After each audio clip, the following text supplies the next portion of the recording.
Question number 6, 10.3 का question number 6 क्या लिखा गया? मैग्नीट्यूड ए और बी फाइंड करना है। मैग्नीट्यूड ए भी फाइंड करना है और मैग्नीट्यूड बी भी फाइंड करना है। और एक चीज दिया गया है, ए प्लस बी का dot product A vector minus B के साथ जो है वो है 8, और एक कंडीशन दिया गया है ए वेक्टर जो है वो 8 टाइम्स बी वेक्टर के साथ है।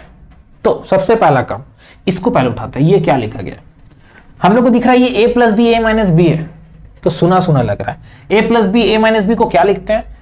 ए वेक्टर का स्क्वायर माइनस बी वेक्टर का स्क्वायर, और ये तो 8 ही रहेगा।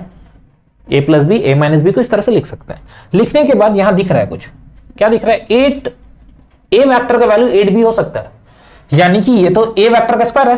तो अगर हम इसका स्क्वायर कर दें ए वेक्टर का स्क्वायर, तो ये कितना हो जाएगा? 64 बी वेक्टर का स्क्वायर हो जाएगा।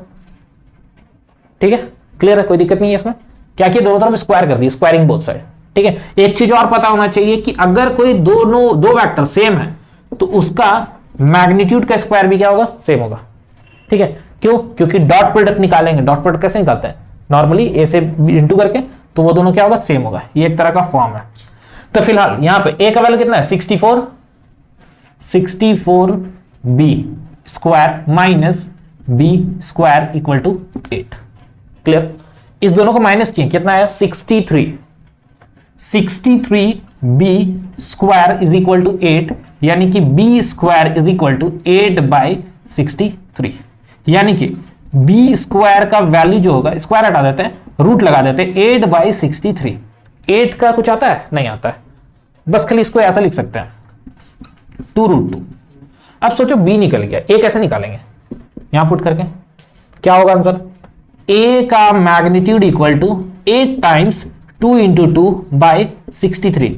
अब कुछ कटने वाला तो है नहीं, रूट में होगा 63। यस, तो अभी तो कटने वाला है नहीं।